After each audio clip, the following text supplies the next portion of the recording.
Kamareddy declaration ప్రకారం బీసీలకు స్థానిక సంస్థల ఎన్నికల్లో 42% రిజర్వేషన్లు కేటాయిస్తా అన్న ప్రభుత్వం ఇలా పార్టీల పరంగా కేటాయించడంతో పెద్ద ఎత్తున చర్చ మొదలైన సంగతి అందరికీ తెలిసిందే. అయితే దానికి సంబంధించి స్థానిక సంస్థల ఎన్నికలు అయిపోయినాయి. ఇలా కాంగ్రెస్ పార్టీ మేము 60% గెలిచినాం, ఇలా బీఆర్ఎస్ పార్టీ మేము 40% గెలిచినాం, బీజేపీ పార్టీ ఇలా మేము ఇంత గెలిచినాం అని చెప్పేసి గొప్పలు చెప్పుకుంటున్నారు. అసలు నిజంగానే బీసీలకు వీళ్ళు అవకాశాలు ఇచ్చారా? తెలుసుకునే ప్రయత్నం చేద్దాం. మనతో పాటు బీసీ జాతీయ సంఘం అధ్యక్షులు జాదుల శ్రీనివాస్ గౌడ్ గారు ఉన్నారు. ఎట్లా చూస్తారన్న, స్థానిక సంస్థల ఎన్నికలు అయిపోయినాయి, ఇవాళ ఏమైనా బీసీలకు అవకాశాలు వచ్చినాయా? బీసీలలో చైతన్యం కలిగి ఇలా బీసీలు సర్పంచులుగా గెలిచిన ఏమన్నా దాఖలు ఉన్నాయా? తెలంగాణ రాష్ట్రంలో బీసీలు మంటై మైనరు, అది ఓటు రూపంలో చూపించారు. బీసీలు ఎప్పుడైనా కూడా మంచి మర్యాదస్తులు, నమ్మితే ప్రారంభిస్తారు. కానీ తేడా వస్తే మాత్రం తమ సత్తా ఏందో, తమ యొక్క ఐక్యత ఏందో, తమ రాజకీయ చైతన్యం ఏందో చూపిస్తారు. ఈరోజు ప్రభుత్వము, గత ప్రభుత్వం 34% ఉన్నది 23% తగ్గించింది. ఈ ప్రభుత్వము 34% ఉన్నది 17% తగ్గించింది. అయినప్పటికీ కూడా గ్రామీణ ప్రాంతాల్లో జనరల్ స్థానాలు అనగానే అగ్రకుల అభ్యర్థులు మాత్రమే అనే దాని మీద క్రియేట్ చేశారు. ఏ పార్టీ కూడా, మేము అప్పుడే చెప్పినాం, మీరు 17% రిజర్వేషన్లు మీరు ఇస్తున్నారు కదా, అమలు చేస్తున్నారు కదా ప్రభుత్వం, బీసీలకు అవకాశాలు రావాలంటే జనాభా ప్రాతిపదికన మేము అవకాశం ఇస్తామని ప్రకటించండి అని చెప్పినాం. కాంగ్రెస్ పార్టీ ప్రకటించలేదు, బీజేపీ ప్రకటించలేదు, బీఆర్ఎస్ ప్రకటించలేదు. అయినప్పటికీ కూడా బీసీలు ఇలా 5123 మంది ఇలా తెలంగాణలో మొత్తం 10,330 అంటే 12,000 ఏదైతే షెడ్యూల్ ఏరియాలకు సంబంధించినట్టు అంటే 100% అవి షెడ్యూల్ ఏరియా, దాదాపు 2,000కు పైగా షెడ్యూల్ ఏరియాకి సంబంధించినవి 100% వాళ్ళకే పోతాయి. అందులో వేరే వాళ్ళు పోటీ చేయడానికి అవసరం ఉండదు. 10,223 స్థానాలు ఈ రిజర్వేషన్లు జనరల్ స్థానాలు. ఇందులో 2,186 రిజర్వేషన్ అని, బీసీ రిజర్వేషన్ అని, 2,937 మంది, 5,190 జనరల్ స్థానాలు ఉండే. 5,190 మందిలో 2,937 మంది జనరల్ స్థానాలు గెలిచారు. అంటే మొత్తంగా చూసుకుంటే బీసీలు ఇలా 5,123 మంది గెలిచారు. అంటే ఇది బీసీల ప్రభంజనం కాదా? అంటే బీసీ వాదం పెరగడానికి ఇది బలమైన కారణం కాదా? బీసీల యొక్క వస్తున్న రాజకీయ చైతన్యానికి ఇది నిదర్శనం కాదా? కానీ రాజకీయ పార్టీలు ఏంటంటే కుట్రతోటి, రేవంత్ రెడ్డి గారు మాది 66% గెలిచింది కాంగ్రెస్, అదే విధంగా బీఆర్ఎస్ పార్టీ నాయకుడు కేటీఆర్ గారు మేము 40% గెలిచినాం, బీజేపీ నాయకుడు రామచంద్రరావు గారు మేము 700 సీట్లు గెలిచినాం అంటారు. మీరు 700 సీట్లు 60 ఈ సీట్లు అనేది మీరు అబద్ధం. ఇక్కడ బీసీల ప్రభంజనం మొదలైంది, బీసీ వాదం పెరిగింది. బీసీ వాదం పెరిగింది అనడానికి ఇది ప్రత్యక్ష ఉదాహరణ ఇది. కాబట్టి ఖచ్చితంగా ఈ బీసీ రిజర్వేషన్లకు సంబంధించిన మీరు మోసాన్ని ఓటు రూపంలో చూపించరు. నేను అప్పుడే చెప్పిన, బీసీ ప్రజలారా, బీసీ సమాజాన్ని మోసం చేసి ఎన్నికలు పెడుతున్నారు. జనరల్ స్థానాల్లో కూడా మీరు బీసీ అభ్యర్థులు పోటీ చేయండి. మన ఓటు ద్వారా చెంప చెల్లు అనిపించే విధంగా జనరల్ స్థానంలో పోటీ చేసి గెలవండి. అప్పుడే మన బీసీల ప్రభంజనం మొదలవుతుంది. ఈ పార్టీలకు తెలుస్తుందని చెప్పినాం. ఆ పిలుపు మేరకే ఇవాళ 5,130 మంది ఇవాళ బీసీ సర్పంచులు గెలిచారు. అంటే దాదాపు ప్రభావం ఉందంటారా ఈ సర్పంచుల గెలుపులా? 100% బీసీ ప్రభావం ఉంది. అది నా ప్రభావం, నీ ప్రభావం, వ్యక్తిగత ప్రభావం కాదు. ఎవరన్నా నేను బీసీల గురించి చెప్పినా ఏ రోజు కూడా నేను వ్యక్తిగతంగా చెప్పుకోలేదు. ఏ రోజు కూడా మేము పోరాటం చేసి మా కళ్ళ ముందు విజయం సాధించినా ఇది జాదుల శ్రీనివాస్ గౌడ్ విజయం అని చెప్పలే, ఇది బీసీల విజయం అని చెప్పిన. ఉద్యమ నాయకునికి ఎప్పుడైనా వ్యక్తిగత ఇగో ఉండొద్దు, వ్యక్తిగత స్వార్థం ఉండొద్దు. మేము నిస్వార్థంగా, స్వార్థం లేకుండా 27 ఏళ్లుగా ఈ ఉద్యమంలో ఉన్నాం. కాబట్టి బీసీలు ఏ స్థాయిలో చేయని, నేను ఒక స్థాయిలో చేస్తుండొచ్చు, ఇంకొక స్థాయిలో చేస్తుండొచ్చు. వాళ్ళు తోచిన దాన్ని బట్టి, చిన్నది పెద్దది అనేది కాదు, అందరి పోరాటం వల్లనే, అందరి యొక్క కృషి ఫలితమే ఇలా బీసీలు 51% రాగలిగారు. భవిష్యత్తులో రేపు 2028లో జరిగేటువంటి సాధారణ అసెంబ్లీ ఎన్నికల్లో బీసీల ప్రభంజనం ఏందో చూపిస్తారు. ఇది గీటు రాయి, రేపటి దానికి ఇది గీటు రాయి. ఈ గీటు రాయి ఏందో చూపిస్తాం. ఇలా మీకు చిన్న ఎగ్జాంపుల్ చెప్తా. మొన్న జరిగినటువంటి జూబ్లీహిల్స్ ఎన్నికల్లో మేం చెప్పింది కాదు, పిసిసి అధ్యక్షుడు మహేష్ కుమార్ గౌడ్ గారు, కాంగ్రెస్ పార్టీ ఉన్నటువంటి నాయకత్వం అంతా నవీన్ యాదవ్ కు ఒక బీసీకి ఇవ్వకపోతే మేము అక్కడ మాకు గెలిచేటువంటి పరిస్థితి లేదని చెప్పారు. అక్కడ బీఆర్ఎస్ నుంచి ఒక అగ్రకుల అభ్యర్థిని, బీజేపీ నుంచి ఒక అగ్రకుల అభ్యర్థిని నిలబెడితే కాంగ్రెస్ పార్టీ బీసీకి ఇస్తే బీసీని బ్రహ్మాండంగా గెలిపించారు. అంటే గెలుపు గుర్రాలు ఎవరైరు? గెలుపు గుర్రాలు బీసీలు అయ్యారు కదా. కాబట్టి ఈ గెలుపు గుర్రాలు బీసీలు అనేది జూబ్లీహిల్స్ లో చూయించారు, ఇప్పుడు గ్రామ పంచాయతీ ఎన్నికలు కూడా చూయించారు. ఈ గెలుపు గుర్రాలను అసెంబ్లీ దాకా తీసుకుపోతారు. అంటే మరి ప్రభుత్వం చెప్తున్నది కదా నెక్స్ట్ ఎంపీటీసీ జెడ్పీటీసీ ఎన్నికలు ఉన్నాయి, మీ రిజర్వేషన్ల పని వస్తుందేనా మరి? ఎందుకు అవుతుంది? ఒక్కొక్కరిని వదిలిపెడతామా? అందుకోసం ఏమంటున్నాం, పార్లమెంట్ లో మీరు లేవనెత్తలేకపోయారు. మీరు నాయకుడు రాహుల్ గాంధీ మాటలు తప్ప చిత్తశుద్ధి లేదని తెలిసిపోయింది. మీరన్న ఇప్పుడు రాష్ట్రపతి గారు హైదరాబాద్ కు వచ్చింది, తెలంగాణ పర్యటనకు వచ్చింది. మీరు అఖిల పక్షాన్ని తీసుకొని రాష్ట్రపతి గారిని కలవండి. అఖిల పక్షాన్ని కలవకపోతే మేము ఏ క్షణమైనా మేము రాష్ట్రపతి గారిని సమయం అడుగుతున్నాం. ఇప్పుడు మేము కలవాలని రాష్ట్రపతి గారు సమయం ఇవ్వకపోతే మేము రాష్ట్రపతిని కలవడానికి డైరెక్ట్ వెళ్తాం. అంటే మీరు ఇట్లే ఉద్యమాలు చేస్తారు, వాళ్ళు ఇట్లే కాలం గడుపుకుంటూ పోతారు, ఇక బీసీల పని అయిపోయినట్టే అని మాట్లాడుతున్నారు. ఓటు రూపంలో మా చైతన్యాన్ని, మా యొక్క ఆవేదనను, మా యొక్క ఆవేశాన్ని ఓటు రూపంలో చూపిస్తాం. ఓటు రూపంలో చూపించడమా లేదా? సర్పంచ్ ఎన్నికల్లో జూబ్లీహిల్స్ లో చూపించడమా లేదా? కాబట్టి ఖచ్చితంగా బీసీలంతా సంఘటిత శక్తి ఏర్పడి ఒక స్వతంత్ర ఉద్యమ నిర్మాణాన్ని, రాజకీయ నిర్మాణాన్ని ఏర్పాటు చేసుకుని 2028లో చావు దెబ్బ, ఈ అగ్రకులాల రాజకీయ పార్టీలను చావు దెబ్బ కొట్టడానికి బీసీలు సిద్ధమవుతారు. బీసీలకు రిజర్వేషన్లు వచ్చేనా అన్న ఎంత పోరాటం చేసినా ఏం లాభం ఏమైనా ఉందా? అంటే దొంగ చాటున కోట్ల పేరుతోని, అదేవిధంగా న్యాయస్థానాల పేరుతోని ఈ రాష్ట్ర ప్రభుత్వం జీవో నంబర్ 46 తీసుకొచ్చింది. ఏదైతే జీవో నంబర్ 9 తీశారో అక్కడ దాకా కూడా 42% బీసీలకు రిజర్వేషన్లు ఇచ్చేదాకా కూడా మా పోరాటం బాగానే ముందుకు పోయింది, పోరాడుతూనే ఉన్నాం. అయినప్పటికీ కక్షపూరితంగా ఎందుకంటే పాలించేటోడే మాకు సంబంధించినోడు కాకపోయేసరికి, మా బతుకుల వివరాలు తెలియకపోయేసరికి, బీసీల బాధలు తెలియకపోయేసరికి, ఒక ఆధిపత్య వర్గానికి చెందినవాడు ముఖ్యమంత్రి రేవంత్ రెడ్డి గారు కావడంతో ఆయన కసిగట్టి కరుడుగట్టిన వ్యక్తిగా, అదేవిధంగా మాధవరెడ్డి అనేటోతో ఇంకో రాఘవరెడ్డి అనేటోతో కేసులు వేపించి దీన్ని బూచిగా చూపించి డ్రామా నడిపి రేవంత్ రెడ్డి అంటోడే జీవో నంబర్ 46 తీసుకొచ్చి బీసీల బతుకుల్లో మట్టిపోసి.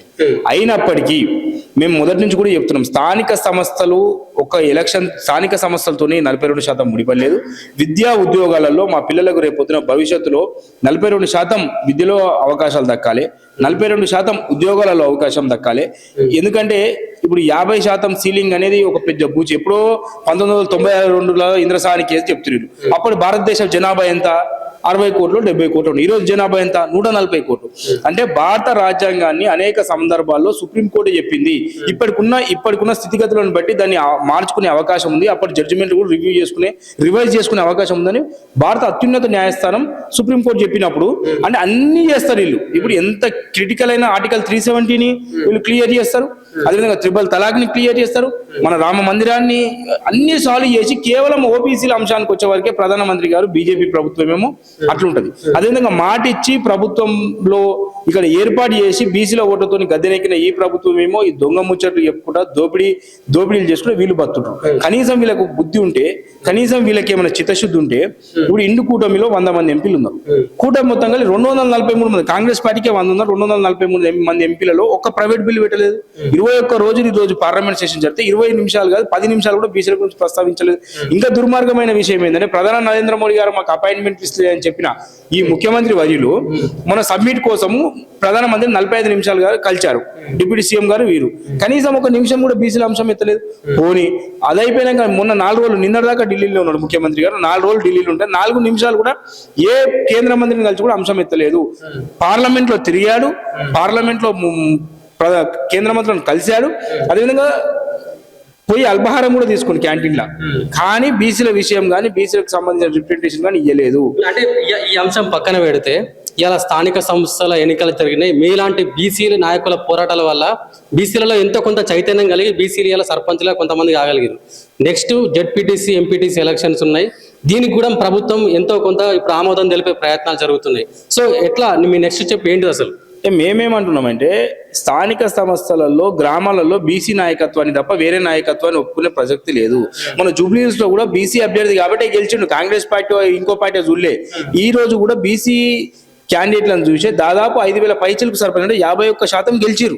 నువ్వు ఇచ్చిన ఏకుంది, నేను గతంలో కూడా మన టీవీ ద్వారా కూడా చెప్పిన, మేము గతంలో 52% స్థానిక సంవత్సరాలు గెలిచి ఇప్పుడు గెలిచాం. అదే ఎంపీటీసీ జెడ్పీటీసీ అన్న కనీసం మీకు చిత్తశుద్ధి ఉంటుంది. ఎందుకంటే 3,000 కోట్ల కోసం మేము ఎలక్షన్ పోతున్నాను దొంగ ముచ్చట్లు చెప్పారు కదా. ఇప్పుడు ఏ కోట్ల సమస్య లేదు కదా, డబ్బుల సమస్య కాదు కదా. కనీసం ఇప్పటికైనా పోరాటం చేయండి. ఇప్పుడు ప్రెసిడెంట్ ఆఫ్ ఇండియా వచ్చారు, కలవండి. ఒక అఖిల పక్షాన్ని తీసుకుపోయి 5 మంది మంత్రులు పోయి ముఖ్యమంత్రి గారు కలవండి, ప్రాధేయపడండి, బదిలాడండి. లేకపోతే వారు వినకపోతే ప్రధానమంత్రి ప్రెసిడెంట్ ఆఫ్ ఇండియా యొక్క మేము ఏదైతే వస్తున్నారో దాన్ని మేము తిరస్కరిస్తున్నాం, మేము అంగీకరిస్తలేము. ఎందుకంటే బీసీలకు న్యాయం చేస్తలేదు కాబట్టి ప్రెసిడెంట్ ఆఫ్ ఇండియా మేము వారి పర్యటన తీవ్రంగా వ్యతిరేకిస్తున్నామని ఒక స్టేట్మెంట్. అంటే ఇప్పుడు గతంలో అపాయింట్మెంట్ ఇవ్వలేదని చెప్పినప్పుడు ఇలా మన రాష్ట్రంకే వచ్చింది కదా, మీరేమన్నా కోరుతున్నారు ఆ విషయం? నేను అదే అంటున్నాం, మేము కూడా అపాయింట్మెంట్ పెట్టాం. కనీసం మేమన్నా పోయి బతాడతాం. అంటే రాష్ట్ర ప్రభుత్వానికి చిత్తశుద్ధి ఉంటే, రేవంత్ రెడ్డి గారి ప్రభుత్వానికి నీతి నిజాయితీ ఉంటే ప్రెసిడెంట్ ఆఫ్ ఇండియాని కలవాలి. ప్రెసిడెంట్ ఆఫ్ ఇండియాని కలవాలి. బీసీలకి యొక్క బిల్లును మీరు యాక్సెప్ట్ చేస్తున్నా, రిజెక్ట్ చేస్తున్నా, దీన్ని ఎందుకు యాక్సెప్ట్ చేయాలనేది దాని యొక్క వివరాలు వాళ్ళకి వెల్లడించాలి. ఎందుకంటే మనం 103 మీ ప్రభుత్వం 103వ సవరణ తీసుకొచ్చి 7% అగ్రవర్ణ పేదలకు 10% ఇచ్చిందమ్మా. అదేవిధంగా మా ఎస్సీ ఎస్టీలకు జనాభా దాని ప్రకారం రిజర్వేషన్ లేని బీసీలే, అంటే ఓసీలకు 10% రిజర్వేషన్, ఈడబ్ల్యూఎస్ రిజర్వేషన్ తీసుకొచ్చినప్పుడు మీరు ఒక బీసీ సంఘాలు, బీసీ నాయకులు ఎవరైనా అడ్డు చెప్పారు ఆ టైంలో? ఎక్కడ అడ్డు చెప్పలేదు. మేము ఎవరికి కూడా వద్దలేదు. కాకపోతే ఏమన్నామంటే స్టేట్ వైజ్ రివైజ్ చేయమన్నాం. ఎందుకంటే ఇప్పుడు మన స్టేట్ లో అధికారికంగానే 14% ఉన్నారు, 10% పేదోళ్ళు ఉండరు కదా. మేము ఏమంటాం, పేదరికం అనుకూలంగా ఇవ్వండి, 10% కాదు, 6% ఉంటే 6% ఇవ్వండి, 7% ఉంటే 7%. వాళ్ళకి ఎవరికి కూడా మేము వ్యతిరేకం చెప్పలేదు. మరి ఎందుకు ఇలా మీరు ఆ రోజు వ్యతిరేకం చెప్పలేదు? ఇలా బీసీలకు 42% రిజర్వేషన్ ఇస్తానంటే నోటికాడ బుక్కని లాక్కున్నట్టే. అవును, వాళ్ళు లాక్కున్నట్టే కదా. అగ్రవర్ణ పేదలకి ఇప్పుడు ఆ మాధవరెడ్డి అంటే దుర్మార్గునికి వానికి కూడా చెప్పిన, అరే ఓ ఫాల్తుగా మీరు రిజర్వేషన్లు ఎప్పుడు అడ్డుకోలేరు చూతేగా. మేము ఫీజు రియంబర్మెంట్స్ ఉద్యమం చేసినప్పుడు 2008లో ఉద్యమం చేసినప్పుడు 4% మీకు పెట్టించిన చరిత్ర బీసీ సంఘాల దగ్గర. పేద విద్యార్థులు ఉంటారు, వాళ్ళకు కూడా 4% ఇవ్వాలని రాజశేఖర రెడ్డితో కొట్లాడి పెట్టించాం. ఆ చరిత్ర తెలుసుకోరా అని చెప్పాం. ఇప్పుడు మేము ఏమంటున్నాం అంటే, మేము 60% ఉన్నాం, మాకు 42% ఇస్తారు. ఆ 42% మీరు అడ్డుపడవద్దు. రాష్ట్ర ప్రభుత్వం కేంద్ర ప్రభుత్వాన్ని అదే కోరుకుంటున్నాం. మీరు అన్ని అంశాలు క్లియర్ చేసారు. ఓబీసీల అంశం ఎందుకు క్లియర్ చేసారు? నువ్వు మా జాతిలో పుట్టినవు కదా, ఓబీసీ సర్టిఫికేట్ తో ప్రధానమంత్రి అయినావు కదా, నువ్వన్నా మాకు చేయాలి కదా. అది వీళ్ళు చేసిరు. వీళ్ళు చేసిన దొంగతనానికి, దొంగ పనికి జీవితంలో తెలంగాణలో కాంగ్రెస్ రాదు. కాంగ్రెస్ రానియము. గ్రామాలలో తెలుసు, గ్రామాలలో ప్రజలు పోతే చీపురు గడ్డతో కొడతారు. వీళ్ళని ఇప్పుడు స్థానిక సమస్యల ఎలక్షన్ అంటే ఏదో మీరు ఆర్డినెన్స్ జారీ చేసినప్పుడు మీ బీసీ సంఘాల నాయకులే మీరే రేవంత్ రెడ్డికి ధన్యవాదాలు తెలిపారు. రేవంత్ రెడ్డి చుట్టూ తిరిగినారు కదా. ఖచ్చితంగా మేము ఇప్పుడు కూడా అదే చెప్తున్నాము. జీవో నంబర్ 9 దాకా కూడా ప్రభుత్వానికి కృతజ్ఞత తెలిపినాం. రాహుల్ గాంధీ గారికి కృతజ్ఞత తెలిపినాం. ఎందుకంటే గత 40 సంవత్సరాలుగా సీనన్న కావచ్చు అనేక మంది పోరాడుతున్నాం. మేమే వ్యక్తిగతంగా 20 సంవత్సరాల నుంచి పోరాటం ఉన్నాం. ఎవరు కూడా మా అంశాన్ని తీసుకోలేదు. ఎందుకంటే గతంలో రాష్ట్ర ప్రభుత్వం మా రిజర్వేషన్ తగ్గించినప్పుడు మేము హైకోర్టుకు పోతే ఒకటే చెప్పారు వాళ్ళు, మీ జనాభా లెక్కలు తెండి, మీ జనాభా డేటా ఉంటుంది, మీ కోటా పెంచుతామన్నారు. కాబట్టి మేము రాహుల్ గాంధీ జోడో యాత్రలో వారికి సమర్పించిన ఏం చెప్పినామో జనాభా లెక్కలు చేయండి. వారు చేసిరు కాబట్టి ఎవరైతే మంచి చేస్తారో మంచి అంటాం. ఇప్పుడు మన మందకృష్ణ మాదిగానే చెప్పారు, ఎంఆర్పిఎస్ పోరాటం చంద్రబాబు నాయుడు గారు చేస్తామంటే చంద్రబాబు గారు నమ్మి మద్దతు ఇచ్చారు, చేయకపోతే యుద్ధం చేశారు. అదేవిధంగా రాజశేఖర రెడ్డి గారు నమ్మిరు, మద్దతు ఇచ్చారు, చేయకపోతే యుద్ధం చేశారు. తర్వాత ప్రధానమంత్రి గారు నమ్మినప్పుడు ఆయన చేసిండు కాబట్టి వాళ్ళు ముందుకు పోయారు. మేమేమంటున్నాం అంటే రేవంత్ రెడ్డి గారిని, రాహుల్ గాంధీ గారు నమ్మినప్పుడు ఖచ్చితంగా మా వర్గాల కోసం, మా కోసం ఓడితే పర్వాలేదు, ధన్యవాదాలు ఖచ్చితంగా చెప్తాం. ఇప్పుడు కూడా చేయమని పాలాభిషేకం చేస్తాం. వానికి డైరెక్ట్ అయ్యేసి ఖచ్చితంగా మా 42% మాకు ఇస్తే మేము, మాకు శశభిషలు లేవు, రాజకీయ పార్టీ అండలేదు, మాకు ఎవరు లేనప్పుడు చేసినోడికైతే ఇప్పుడు ఎవడైతే చేయడో వానికి పోరాటం చేస్తాం. శేషునికి ధన్యవాదాలు తెలపాలిగా. జీవో నంబర్ 9 దాకా నేనే చెప్తున్నా, జీవో నంబర్ 9 చేసేదాకా కూడా కాంగ్రెస్ ప్రభుత్వం అంటే అరే వీళ్ళు మాట మీద ఉన్నారు, మేము ఓట్లు వేసిన నిజాయితీ అనుకున్నాం తప్ప ఇంత దొంగ తిరుగుడు చేసి వెనకకెళ్ళి గూడుకుటాన్ని చేసి బీసీలను ముంచి బీసీలను మోసం చేస్తారు అనుకోలే కదా. ఈరోజు బీసీలను మోసం చేసిరు, బీసీలను ముంచారు కాబట్టి గాంధీ భవన్ ముట్టడిచ్చినాం. ఏ రోజైతే మేము జీవో నంబర్ 9 చేసి 42% ఇచ్చినప్పుడు పూల బుకే వేసినామో, మనం రాళ్ళ దండలు కూడా పట్టుకొని గాంధీ భవన్ మేమే పోయినాం కదా, రేపు చెప్పుల దండలు కూడా పట్టుకొని పోతాం ఖచ్చితంగా. చేస్తున్నారు బీసీ సంఘాలను ముందరేసుకొని పెద్ద ఎత్తున కొట్లాడుతున్నారు. బీసీ సంఘాలకు ఏమైనా నమ్మకం ఉందా? అరే ఇప్పటికైనా మా కళ నెరవేరుతుంది, మా బీసీలకు 42% రిజర్వేషన్లు వస్తున్నాయి అనే కళ నెరవేరబోతుందా? మీ బీసీ సంఘాల నుంచి ఏం చెప్తారు ఈ విషయం? ఖచ్చితంగా అంతిమ లక్ష్యంగా బీసీలకు జనాభా దామాషకం 42 కాదు, 50% రావాలి. 60% ఉన్నాం కాబట్టి 42 అనేది ప్రాథమికంగా వాళ్ళు తీసుకున్నారు కాబట్టి సరే ఏదో ఒక అడుగు ముందుకు పడితే ఇప్పుడు జనాభా లెక్కలు కూడా తప్పే చేసారు. అట్లా 56% మీద అయినా మేము ఎందుకు యాక్సెప్ట్ చేసినాం? ఎవడో ఒకటి చేస్తే మళ్ళీ 10 సంవత్సరాలు మళ్ళీ లెక్కలు తీసి న్యాయం వెళ్తుంది కదా. ఏదో ఒక స్టెప్ కాడే మనం మొదలు కావాలనే అంశంతో ముందుపోయినాం. ఖచ్చితంగా కేంద్ర రాష్ట్ర ప్రభుత్వాలు, భారతదేశంలో ఏ ఉద్యమం లేదు, కేవలం బీసీ ఉద్యమం ఒకటే ఉన్నది. ఖచ్చితంగా ఈ 2-3 సంవత్సరాలనే మేము ఖచ్చితంగా న్యాయబద్ధంగా ధర్మ ధర్మబద్ధంగా రాజ్యాంగబద్ధంగానే రిజర్వేషన్ సంపాదించుకున్నాం. ఆ సాధించుకునే వరకు దొంగ ఎవడో, దొర ఎవడో, దోపిడీదారు ఎవడో, దళారు ఎవడో ప్రజలకు తెలిసి చెప్తాం. మంచోడెవడో చెడ్డోడెవడో కూడా ప్రజలకు తీసుకుపోతాం. ఖచ్చితంగా బీసీ ఉద్యమం న్యాయబద్ధంగా రిజర్వేషన్ సాధించేదాకా ఆపం.